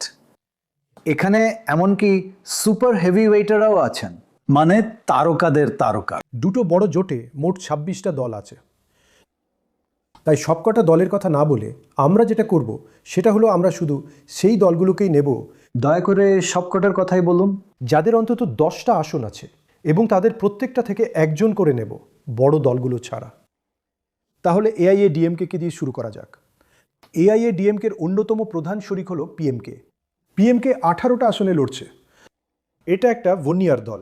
বর্তমান সভাপতি হলেন ডক্টর অনবুমানি রামাদাস, যিনি একজন লোকসভা সাংসদ, একজন রাজ্যসভা সাংসদ এবং স্বাস্থ্যমন্ত্রীও ছিলেন। তিনি এবারে প্রতিদ্বন্দ্বিতা করছেন না। তার স্ত্রী সৌম্যা অনবুমানি ধর্মপুরী থেকে প্রতিদ্বন্দ্বিতা করছেন। তাহলে এই হলো একটা। অন্য দলটি অবশ্যই বিজেপি, যারা 27টা আসনে লড়ছে। এটা বিশাল সংখ্যক আসন। তিরুনেলবেলির নাইনার নাগেন্দ্রন, তিনি তিরুনেলবেলিতে 5টা নির্বাচনে লড়েছেন, 3টেতে জিতেছেন। তিনি বর্তমান বিধায়ক, কিন্তু তিনি 2017 সালে দল বদল করে বিজেপিতে যোগ দেন। সেই কারণেই তিনি এখন বিজেপির সভাপতি। এরপর আমরা এএমএমকের কথায় আসি, যারা 11টা আসনে লড়ছে, যেটা হলো টিটির দল। দিনাকরণ, যিনি শশীকলার ভাইপো এবং জয়ললিতার দৌলতে রাজ্যসভা ও লোকসভার সাংসদ ছিলেন। এখন মজার ব্যাপার হলো যে উভয় মিনিস্টার রামাদোস, আনবুমানির বাবা এবং দিনাকরণের মাসি, দুজনেই এটা নিশ্চিত করার চেষ্টা করছেন যাতে তাদের উত্তরসূরিরা ভালো ফল না করে। তাই তারা পাশাপাশি প্রার্থী দাঁড় করিয়েছেন। এবার বড় দলগুলোর কথায় আসা যাক। এআইএডিএমকে লড়ছে 166টা আসনে। প্রসঙ্গত, এআইএডিএমকে মহিলাদের 20টারও কম আসন দিয়েছে, ডিএমকেও তাই। তাই এদের কোনোটাইকে সত্যি মহিলাদের দল বলা যায় না। অ্যাডাপ্পাডি পালানিস্বামী, তিনি অ্যাডাপ্পাডি থেকে লড়েছেন। তিনি লড়েছেন এটি একই জায়গা থেকে 8ম নির্বাচন। তিনি 5বার জিতেছেন, যার মধ্যে শেষ 3বারও রয়েছে। শেষবার তিনি 40% বেশি সংখ্যাগরিষ্ঠতা পেয়েছিলেন। তিনি মন্ত্রী। তিনি 2017 থেকে 2021 পর্যন্ত প্রাক্তন মুখ্যমন্ত্রী এবং 2021 থেকে বিধানসভার বিরোধী দলনেতা। ভিল্লুপুরম থেকে শ্রী পি শানমুগাম, তিনি একজন রাজ্যসভার সাংসদ এবং একজন প্রাক্তন মন্ত্রী। তিনি 2021-এর বিধানসভায় ভিল্লুপুরমে হেরেছিলেন। তার আগে 2011 এবং 2016-তে জিতেছিলেন। এখন তিনি রাজ্যসভা থেকে ফিরে এসেছেন এবং বিধানসভায় লড়তে চান। এবং তৃতীয়জন হলেন কুমারাকোট্টম থেকে শ্রী পি থাগামানি। তিনি এই আসন থেকে গত 3টি নির্বাচনে জিতেছেন। শেষবার তিনি 15% সংখ্যাগরিষ্ঠতা নিয়ে জিতেছিলেন এবং তিনি এআইএডিএমকের ইপিএস সরকারের মন্ত্রী ছিলেন, শেষ মন্ত্রী। তাহলে চলুন ডিএমকের জোট সঙ্গীদের কাছে যাওয়া যাক। প্রথমে জোট সঙ্গীরা, তারপর প্রধান দলগুলো। কংগ্রেস, যেমনটা আমরা আলোচনা করেছি, তাদের জন্য খুব একটা ভালো হচ্ছে না। 28টা আসন, এটা একটা খুব কঠিন নাম। সেলভা পেরুনধুঙ্গাই, উনি শ্রীপেরুম্বুদুর থেকে দাঁড়াচ্ছেন, যেখানে রাজীব গান্ধীকে হত্যা করা হয়েছিল। উনি বর্তমানে কংগ্রেস সভাপতি এবং উনি একই রাজ্যের একজন এমএলএ। উনি 4টে নির্বাচনে প্রতিদ্বন্দ্বিতা করেছেন, 2টো জিতেছেন, 2টো হেরেছেন। ওনার বর্তমান সংখ্যাগরিষ্ঠতা মাত্র 4%। অবশেষে ক্যাপ্টেনের দল ডিএমডিকে, উনি 10টা আসন পেয়েছেন এবং ওনার স্ত্রী প্রেমলতা বিজয়কান্ত বিরুধুনগর বিরুধাচলম থেকে দাঁড়াচ্ছেন। উনি ক্যাপ্টেনের বিধবা এবং নির্বাচনী রাজনীতিতে এটা ওনার প্রথম প্রবেশ। এবার আবার বড় দল ডিএমকে, এমকে কোলাথুর থেকে স্ট্যালিন। তিনি 2021 সাল থেকে মুখ্যমন্ত্রী এবং 2016 থেকে 21 পর্যন্ত বিরোধী দলনেতা ছিলেন। এটা ওনার 10ম নির্বাচন। উনি হেরে গেছেন। উনি এবং ওনার কিছু সহকর্মী, তারা শুধুমাত্র 2টি নির্বাচনে হেরেছেন, 1984, 1991। ওরা সবাই 2টোতে হেরেছেন। 10ম নির্বাচন, ওনার বর্তমান মার্জিন খুবই কম, মাত্র 70,000 ভোট, তাই ওনার খুব বেশি পার্টি করা উচিত নয়। তারপর অবশ্যই আমার মনে হয় এটাই সবচেয়ে বড় ক্যাচ, ওপিএস এআইএডিএমকে থেকে পাওয়া থেবর মুখ। ওপিএস 3বার মুখ্যমন্ত্রী হয়েছেন, কিন্তু শুধুমাত্র যখন জয়ললিতা সমস্যায় পড়েছেন। উনি যখন থাকতেন না, তখন ওনার আসনটি গরম রাখার জন্য উনি ছিলেন ওনার বিশ্বস্ত লোক। বোদিনায়কালুর থেকে ওপিএস। জয়ললিতা যখন সমস্যায় ছিলেন, তখন উনি অল্প সময়ের জন্য 3বার মুখ্যমন্ত্রী হয়েছিলেন, কিন্তু উনি ইপিএসের উপমুখ্যমন্ত্রী ছিলেন। উনি পরপর 5টি নির্বাচনে জিতেছেন। তিনি 11টা বাজেট পেশ করেছেন। তাকে 2022 সালে জুলাই মাসে এআইএডিএমকে থেকে বহিষ্কার করা হয়েছিল। তিনি সক্রিয় রাজনীতি থেকে দূরে ছিলেন, কিন্তু এই বছর ফেব্রুয়ারিতে তিনি ডিএমকেতে যোগ দেন। আর আমি মনে করি এটা ডিএমকের জন্য একটা বড় সুবিধা যে এটি দলে একজন শক্তিশালী থেবর মুখ নিয়ে এসেছে। তারপর আছেন একজন দীর্ঘদিনের ভদ্রলোক, কাট্টাপাদির দুরাই মুরুগান। তিনি 12টা নির্বাচনে লড়েছেন। তিনিও শুধুমাত্র সেই একইগুলোতে হেরেছেন, 1984 এবং 1991। তিনি দলের সাধারণ সম্পাদক এবং একজন ক্যাবিনেট মন্ত্রী। আর তিনি এই নির্বাচনে 87 বছর বয়সে সবচেয়ে বয়স্ক মুখ। তারপর অবশ্যই আছেন মিস্টার পি থিয়াগারাজন, প্রাক্তন, বর্তমানে আইটি মন্ত্রী, প্রাক্তন অর্থমন্ত্রী, মাদুরাই সেন্ট্রাল থেকে। এটা তার 3য় নির্বাচন এবং গত নির্বাচনে তার 20% সংখ্যাগরিষ্ঠতা ছিল। এবং অবশেষে তিরুচুলি থেকে থাঙ্গাম থেনারাসু, এটা তার 7ম নির্বাচন। তিনি তিরুচুলি থেকে শেষ 3টি জিতেছেন, শেষটিতে 35% সংখ্যাগরিষ্ঠতা নিয়ে। তিনি 2023 সাল থেকে অর্থমন্ত্রী। 1 বছর আগে তিনি শিল্পমন্ত্রী ছিলেন। এখন আমরা টিভিকের কাছে যাওয়ার আগে আমরা একটু মজা করব। ডিএমকের প্রতীক হলো উদীয়মান সূর্য, আর এখন আমাদের কাছে উদীয়মান সূর্য আছেন উদয়নিধি স্ট্যালিন। তিনি উদীয়মান সূর্য। তিনি চেপক থেকে লড়েছেন। এটা তার 2য় নির্বাচন। তার সামান্য 50% ব্যবধান রয়েছে, তাই তার নিশ্চিন্ত থাকা উচিত। কিন্তু প্রশ্নটা হলো, তিনি একজন চলচ্চিত্র প্রযোজক, একজন অভিনেতা, একজন চলচ্চিত্র পরিবেশক। তিনি প্রথম একটি চলচ্চিত্র প্রযোজনা করেন 2008 সালে। আর আপনার কি মনে হয় অভিনেতা কে ছিলেন? বিজয়। হে ভগবান, সত্যি? হ্যাঁ। সুতরাং সে এবং বিজয় একসময় খুব ভালো বন্ধু ছিল। আমার অনুমান এখন আর নয়, কিন্তু সে আসলে ফিল্ম ইন্ডাস্ট্রিতে একজন বড় মাপের লোক। আর এখন আসা যাক স্বয়ং সেই মহান ব্যক্তির কথায়, মিস্টার বিজয়। তিনি টিভিকের নেতা এবং 2024 সালে প্রতিষ্ঠিত দলের প্রতিষ্ঠাতা। অন্য যে কোনো দলের থেকে বেশি সব আসনে লড়ছেন। তিনি 2টি আসনে লড়ছেন, পেরাম্বুর এবং তিরুচুলাপল্লী ইস্ট। তিনি এখন স্পষ্টতই পর্দার সবচেয়ে বড় তারকা। তার সিনেমা 400 থেকে 360 কোটি টাকা আয় করছে এবং তার একটি সিনেমা আছে যার নাম খুব বিনয়ের সাথে রাখা হয়েছে, গ্রেটেস্ট অফ অল টাইমস। সুতরাং তার বেশ ভালোই চলছে। তিনি 2024 সালে টিভিকে গঠন করার সিদ্ধান্ত নেন। তিনি বিশাল সংখ্যক দর্শক টানেন, বিশেষ করে তরুণদের মধ্যে। এবং আমরা 4 মের মধ্যে জানতে পারবো যে এটা কাজ করেছে কিনা। আগে তিনি ক্যাপ্টেনের সাথে কাজ করতেন এবং তিনি ইলাইয়া থালাপতি নামে পরিচিত ছিলেন, যার অর্থ হলো ছোট কমান্ডার। এখন যেহেতু ক্যাপ্টেন চলে গেছেন, তিনিই থালাপতি এবং ব্যাপারটা এটুকুই। সুতরাং কিছুক্ষণ আগে আপনি বলছিলেন যে আপনাকে কারোর কাছে শিক্ষা নিতে হবে। সুতরাং তিনি ক্যাপ্টেনের কাছে শিক্ষা নিয়েছেন। উনি কাজ করেননি। হ্যাঁ, উনি ছিলেন, উনি ক্যাপ্টেনের কাছে শেখেননি, কিন্তু উনি সিনেমায় ক্যাপ্টেনের সাথে কাজ করেছেন। হ্যাঁ। রাজনীতিতে নয়। হ্যাঁ, ও আচ্ছা, উনি সিনেমায় ক্যাপ্টেনের সাথে কাজ করেছিলেন। আকর্ষণীয়। বাহ, বেশ কিছু হেভি ওয়েট। হ্যাঁ। আচ্ছা, এবার চলুন অবশেষে সেই বিষয়ে যাওয়া যাক যে এই নির্বাচন কোন দিকে যাচ্ছে তার সূচকগুলি কি। প্রথমত, এটি সুইংয়ের ক্ষেত্রে আসনগুলির একটি খুব সংবেদনশীল অবস্থা। ডিএমকের বিরুদ্ধে 3% একটি ছোট সুইং এবং তারা এই নির্বাচনে হেরে যেতে পারে। এটা এতটাই সংবেদনশীল। অন্যান্য সূচকগুলি কি কি? তার মধ্যে একটি হলো উপনির্বাচন।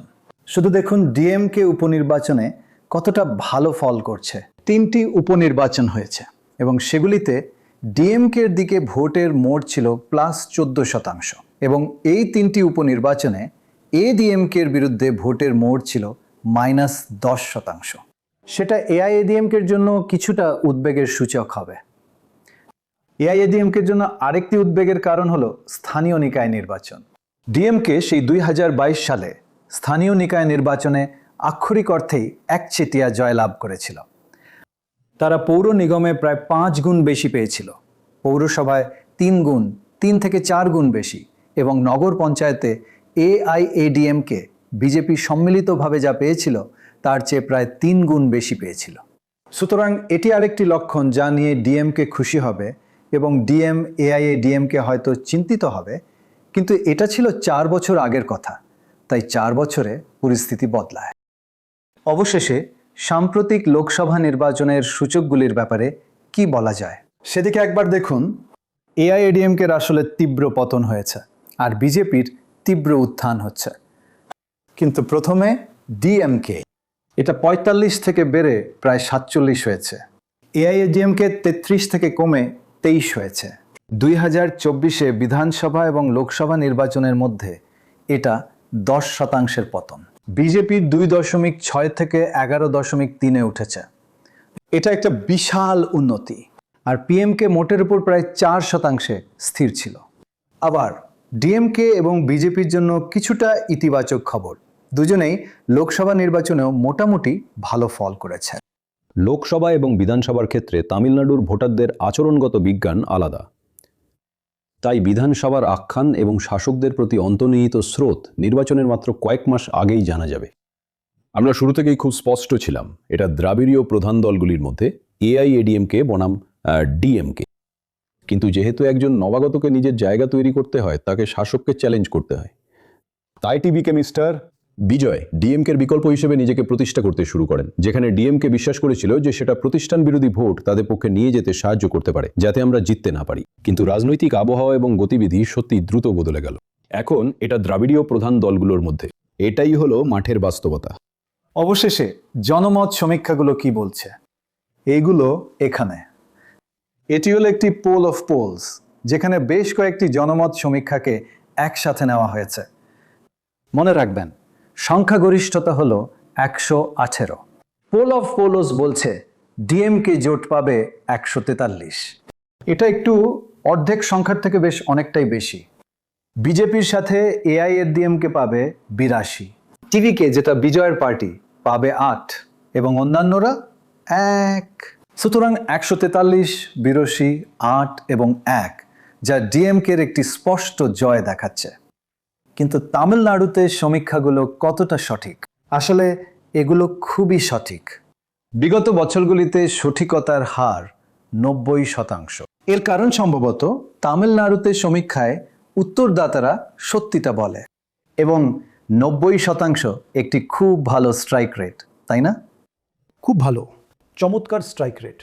আমার মনে হয় বাংলাও প্রায় একই রকম। ওহ, বাংলা তো একেবারে সৎ। হাসবেন না। আমি কি কিছু বলতে পারি? জানেন, আপনি যে স্থানীয় নির্বাচনগুলো নিয়ে যা বললে, হ্যাঁ, জানেন এটা আপনাকে অন্য নির্বাচনগুলোতে লড়াই করার জন্য পরিকাঠামো দেয়। যদি আপনি স্থানীয় এলাকাগুলোতে যেতেন, ঠিক, এটা আপনাকে স্থানীয়ভাবে আরও বেশি প্রভাব দেয়। তাই যখন বিধানসভা নির্বাচন আসে, আপনি তুলনামূলকভাবে আরও ভালোভাবে প্রস্তুত থাকেন। এরই মধ্যে পরিস্থিতি ডিএমকের দিকে ঝুঁকছে বলে মনে হচ্ছে, কিন্তু এখন বিজয় এসেছেন, কিন্তু পোল বলছে যে তিনি ভালো ফল করছেন না। কিন্তু নতুন ঘটনার ক্ষেত্রে পোল প্রায়শই খুব সঠিক হয় না। তাহলে আপনার কি এমনটা মনে হচ্ছে যে সব মিলিয়ে পরিস্থিতি ডিএমকের দিকেই ঝুঁকছে? তো এই প্রচারের প্রাথমিক পর্যায়ে আসলে এডিএমকে একদমই শোনা যাচ্ছিল না। আপনি তাদেরকে আখ্যানে একেবারেই শোনেননি। তারা প্রায় যেন নির্বাচনেই নেই, এমনটা মনে হচ্ছিল যেন এটা টিভিকে বনাম ডিএমকে লড়াই। আপনি যে 3% সুইংয়ের কথা বললেন, তা আসলে ডিএমকেকে সমস্যায় ফেলতে পারে। ডিএমকে এটা বুঝতে পারছে যে বিজয় আসার ফলে অনেক আসনেই মার্জিন খুব কম হতে পারে। আর এটাই একটা কারণ যে 26টি দলের জোট, আপনি কোনো ঝুঁকি নিতে চান না, আর তাই আপনি সবাইকে একসাথে জুড়ে নিচ্ছেন, যাতে সেই কয়েক হাজার ভোটও, এমনকি যদি ডিএমডিকে আপনাকে মাত্র 2000, 3000, 4000 ভোট এনে দেয় কোনো একটি নির্দিষ্ট নির্বাচনী এলাকায়, সেটা নির্ণায়ক হতে পারে। আর সেই কারণেই ডিএমকে 26টি দলকে নিয়ে এত বড় একটা জোট তৈরি করেছে। ঠিক ঠিক। তাহলে কে জিতছে? তো একটা মজার সহজ প্রশ্ন। বিজয়ের ব্যাপারে একটা মজার বিষয় যেটা আমি কোথাও পড়েছিলাম, সেটা হলো যে যখন তার বাবা তাকে স্কুলে ভর্তি করতে গিয়েছিলেন, তখন তিনি কোনো জাত বা ধর্ম লেখেননি এবং শুধু বলেছিলেন যে শেষে একজন তামিলিয়ান। তাই বিজয় কখনো, এমনকি তার সিনেমাতেও সে সবসময় বিজয় ছিল এবং জোসেফ বিজয় ছিল না, যা সে এখন হয়েছে তার প্রচার শুরু করার পর। কিন্তু মজার ব্যাপার হলো, যখন সে ঘোষণা করেছিল যে সে এই নির্বাচনে একাই লড়বে, সেই ঘোষণাটা একটা ইফতার পার্টিতে করা হয়েছিল। সুতরাং বিজয় এমন একজন যার এক অর্থে কোনো ধর্ম নেই, কোনো জাত নেই, কোনো মতাদর্শ নেই, কোনো তৃণমূল স্তরের সংগঠন নেই, তবুও সে এই নির্বাচনে এক্স ফ্যাক্টর। ঠিক, আসলে আশ্চর্যজনক। তারা এটাকে প্রচারণার কাজে ব্যবহার করার চেষ্টা করেছিল। তারা বলতে শুরু করেছিল, দেখুন এই লোকটা জোসেফ বিজয়, কিন্তু ফল উল্টো হয়েছিল। ওরা যা কিছুই করেছে, চেষ্টা করেছে বিজয়ের বিরুদ্ধে ব্যবহার করতে, তার ব্যক্তিগত জীবনের কিছু ঘটনার পরিপ্রেক্ষিতে, সেই সব কিছুই বুমেরাং হয়েছে বলে মনে হয়েছিল। এবং এটাই একটা কারণ যে দুটো দলই মূলত তার উল্লেখ এড়িয়ে চলে। তারা এখনো এমন আচরণ করে যেমন আমরা কানিমোদির সাথে কথা বললাম এবং তিনি বললেন এটা কোনো ত্রিমুখী প্রতিদ্বন্দ্বিতা নয়, আমরা এখনো এটাকে দ্বিমুখী প্রতিদ্বন্দ্বিতা হিসেবেই দেখি। তাহলে কে জিতছে দোরাব? আপনি জানেন নাকি আপনি এটা প্রকাশ্যে বলতে চান? না, প্রকাশ্যে নয়। বুঝেছি। কিন্তু পোলগুলো সাধারণত ঠিকই হয়, যেমনটা আপনি বলছিলেন, তাই সেরকমই মনে হচ্ছে। জানেন, আমার মনে হয় তেজটা চলে গেছে। একবার জয়ললিতা চলে যাওয়ার পর আমার মনে হয় এআইএডিএমকের তেজটা চলে গেছে এবং তারা একই রকম ক্যারিশমা সম্পন্ন কোনো নেতাকে তার জায়গায় আনতে পারেনি। জানেন, ভুলবেন না যে এআইএডিএমকে 40 থেকে 50 বছরের ক্যারিশমার উপর ভর করে বেঁচে আছে। প্রথমে এমজিআর আর জয়ললিতা। সুতরাং তারা একটি ক্যারিশমা ভিত্তিক দল। ডিএমকে হলো একটি পাকাপোক্ত তামিল শাসিত দল। সুতরাং তাদের কোনো সুপারস্টার নেই, বলতে গেলে কেউই নেই। সুতরাং সেটা হতে পারে। ঠিক আছে, সুতরাং সংক্ষেপে বলতে গেলে আপনি দেখতেই পাচ্ছেন যে এটা বেশ জটিল। এখানে মূল বিষয়গুলির একটি গ্রাফিক দেওয়া হলো। প্রথমত প্রতিষ্ঠান বিরোধিতা, সেটা ডিএমকের বিরুদ্ধে যায়। দ্বিতীয়ত মহিলাদের নিরাপত্তাকে একটি অনুভূত বিষয় হিসেবে দেখা হচ্ছে, যদিও বাস্তবে পরিসংখ্যান দেখায় যে এটি মহিলাদের জন্য একটি অত্যন্ত নিরাপদ রাজ্য। কিন্তু এই নির্বাচনে সেটা কতটা গুরুত্বপূর্ণ হবে এবং সেটা ডিএমকের বিরুদ্ধে যেতে পারে। আঞ্চলিক দলগুলির উত্থান একটি মূল বিষয় এবং বিজেপির সাথে জোট বেঁধে এআইএডিএমকে হয়তো সেই ভুলটাই করেছে। জাতীয় দলগুলোর পতন ঘটছে এবং আঞ্চলিক দলগুলোর উত্থান হচ্ছে। তারপর অবশ্যই এই আশ্চর্যজনক নতুন ফ্যাক্টর বিজয়, দ্য সুপারস্টার। প্রচুর ভিড়। এটা কি ভোটে রূপান্তরিত হবে এবং এটা কি প্রতিষ্ঠান বিরোধী ভোট কেটে নেবে? এটা ডিএমকে অনেক সাহায্য করতে পারে। সূচকগুলো, উপনির্বাচন, স্থানীয় নিকায় নির্বাচন এবং সমীক্ষাগুলো ডিএমকেই দেখানোর প্রবণতা রাখে। এবং অবশেষে অবশ্যই এই নির্বাচনের শেষ পর্যায়ে সীমানা নির্ধারণ একটি গুরুত্বপূর্ণ ফ্যাক্টর হিসেবে আবির্ভূত হয়েছে। তাহলে দোরাব, এটা 50-50, যে কোনো কিছুই হতে পারে। আপনি কি এটাই বলছেন? সবটাই নির্ভর করছে, আমরা জানতে পারবো। সবটাই নির্ভর করছে। দেখার জন্য আপনাকে অনেক ধন্যবাদ। এটি একটি জটিল গল্প এবং আমি আশা করি আমরা কিছুটা বিষয়গুলো স্পষ্ট করতে পেরেছি। শীঘ্রই আবার দেখা হবে। কাউন্টডাউন দেখার জন্য ধন্যবাদ।